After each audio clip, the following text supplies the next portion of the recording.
مفتاح صاحب، prime minister کا جو تقریر کا ٹارگیٹ تھا آڈینس، وہ ساری پاکستانی عوام تھی، اسٹیبلشمنٹ تھی، وہ 15 بگوڑے تھے یا پی ٹی آئی جماعت تھی، کیا تھی؟ سر، پرائم منسٹر صاحب نے ایک جگہ اسپیچ میں کہا، ای سی پی کے بارے میں شاید بات کر رہے تھے کہ آپ کے نیچے تو ایجنسیاں ہیں، اور ای سی پی کے نیچے کون سی ایجنسیاں ہیں مجھے نہیں پتا ہے. نہیں، یہ باقاعدہ سپریم کورٹ کا آرڈر ہے کہ آل انسٹیٹیوشنز آف دی اسٹیٹ، آل جتنی آرگنائزیشن اس میں کوئی چیک نہیں ہے. تو مجھے نہیں پتا کہ پرائم منسٹر صاحب کی جو اسپیچ تھی، اور آپ نے بات کری ہے، طلعت حسین صاحب نے اس کے میرے خیال سے ٹویٹ کرا ہے کہ پرائم منسٹر صاحب کے آڈینسز مختلف تھے. آپ کیا کہتے ہیں؟ لیکن سر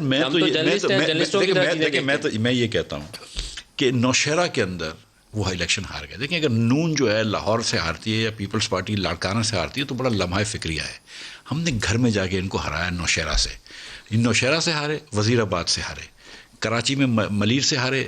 اس کے علاوہ ایک سیٹ چھوڑ کے ساتوں سے آگے نا جی، لمبی کہانی کی ضرورت نہیں ہے. نہیں سر، وہ ایسے مزہ آتا ہے مجھے یہ کہتے ہیں ٹرائبل ایریا کے علاوہ باقی ساتوں آگے، سانگھڑ میں آ رہے ہیں، تھرپارکر میں آ رہے ہیں. نہیں، ایک جگہ اور نہیں ہارے، ڈسکا میں رسوا ہوئے ہیں جہاں پہ انہوں نے پولنگ ایجنٹس کو اغوا کرا، پریزائڈنگ آفیسرز کو اغوا کرا. پرائم منسٹر کس کو مخاطب کر رہے تھے؟ سر میری بات سنیں، پرائم منسٹر کو اپنے آپ کو مخاطب کرنا چاہیے کہ جب 55 روپے کی چینی آپ 110 میں دے رہے ہیں، جب 35 روپے کا آٹا 170 روپے میں دے رہے ہیں، جب 11 روپے کی بجلی آپ 24 روپے میں دے رہے ہیں اور سرکولر ڈیٹ کو بھی بڑھا رہے ہیں، جب ادویات کو آپ 300% مہنگی کر رہے ہیں. جن لوگوں نے 164 لوگوں نے حفیظ شیخ کو ووٹ دیا، اسی ایوان سے 174 لوگوں نے ان کی خاتون رکن کو ووٹ دیا، تو یہ کیا وجہ تھی؟ ایک تو حفیظ شیخ بہت ویک تھے، مطلب سچی بات یہ ہے کہ مطلب دیکھیں نا، اور لوگوں نے کہا نا کہ کمزور تھے یا ناپسند کیا جاتا تھا. بس ایک ہی بات ہے نا، مطلب ویک سے مراد ہے کہ کمزور تھے، مطلب ایز اے کینڈیڈیٹ ویک تھے. ٹھیک ہے، مطلب ویک تھے، یہی تو جاننا جو بھی وجہ ہوگی، لیکن بھائی نہیں، ان کی اکنامک پالیسیز لوگوں کو پسند تھی. لوگ یہ پی ٹی آئی کے اراکین انہیں پسند نہیں کرتے، پی ٹی آئی کے اراکین پسند نہیں کرتے ہوں گے، اسی لیے پی ٹی آئی کے لوگوں نے ووٹ نہیں دیا. خاتون کو تو ووٹ دے دیا، نمبر 1. ٹھیک ہے، لیکن اس کے علاوہ بھی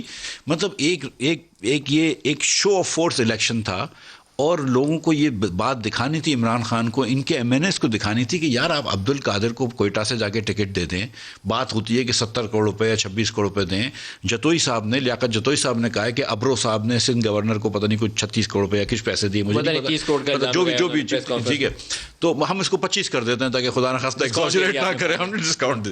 ابرو صاحب کو آپ نے ٹکٹ دی جس کا کبھی پی ٹی آئی میں نام نہیں سنا تھا. عبد القادر کا آپ نے کبھی پی ٹی آئی میں نام نہیں سنا تھا. یہ تصحیح کر لیں، پی ٹی آئی نے وہ ٹکٹ دے کے ودرا کی، لیکن اس کے مقابلے میں کینڈیڈیٹ بھی ودرا کیا. اچھا، پھر گزارش سنیں، پھر اس کے بعد آپ نے فیصل واڈا صاحب کو سیٹ دی، جہاں کہ 2.5 آج کورٹ نے کیا کہا فیصل واڈا کو، 2.5 سال تک آپ ڈیلے کرتے رہے، اور آج آپ نے جب آپ کی فائنل ہیئرنگ تھی تو آپ نے اس سے 5 منٹ پہلے ریزائن کیا. ان کی جن کی 9 پراپرٹیز باہر ہیں جو کہ انہوں نے ڈکلیئر نہیں کری، ان کو آپ نے سیٹ دی. اس کے علاوہ آپ کے سر ایک روز جو ہے وہ ایک عمران خان کے سیدھے الٹے ہاتھ پہ بیٹھا ہوا، اور روز ایک نیا کرپشن کا کیس نکلتا ہے. آپ کو کتنے پیسوں میں پڑا یہ یوسف رضا گیلانی کی چیز جو ہے؟ دیکھیں میری بات سنیں، نون نے اللہ تعالیٰ کی مہربانی سے نہ 18 کے الیکشن میں کوئی پیسے کوئی سینٹ بیچے ہیں، نہ سنجرانی صاحب کے جو لاسٹ الیکشن تھے اس میں پیسے دیے ہیں. اور سنجرانی صاحب کے، اور یہ جو بات کرتے ہیں نا اوپن بیلٹ کی، خان صاحب بات کر رہے تھے، میری بات سنیں، ایک سینٹ کے چیئرمین شپ کا الیکشن آنے لگا ہے نا، خان صاحب کو یہ تو اسی پی سے بات کرنے کی ضرورت نہیں، ایک آرڈیننس نکالنا ہے خان صاحب کو، نکالیں نا، کل کرائیں سینٹ کے چیئرمین کا الیکشن. کے نو کانفیڈنس پہ آپ کے 14 بندے ٹوٹے تھے، ہو سکتا ہے سینٹ چیئرمین کے الیکشن پہ آپ کے 25 ٹوٹ جائیں، کیا پتہ. تو میں کہہ رہا ہوں اوپن بیلٹ کروا دیں. اب آپ مطالبہ کریں. نہیں میں تو مطالبہ نہیں. اچھا، یہ اگر یہ ڈاکٹر صاحبہ سے پوچھتے نا، ڈاکٹر صاحبہ تو بڑے اوپن بیلٹ کی بات اب کرتے نا، ڈاکٹر صاحبہ سے پوچھ لیتے. بالکل، میں دیکھیں بات یہ ہے، لک ہو از ٹاکنگ. اب آپ مخالفت کر دیں، اپنی ہم کریں. نہیں، لک ہو از ٹاکنگ. سنجرانی صاحب عبد القادر صاحب کی مدد سے ووٹ پورے کر لیں گے. یہ اخلاقی پستی کی بدترین جو تصویر ہے، جو اس وقت اعتراف جرم بھی کر رہے ہیں اور ڈٹائی سے اپنی فتح کا جشن بھی منا رہے ہیں. دونوں صفات ان کے اندر ہیں.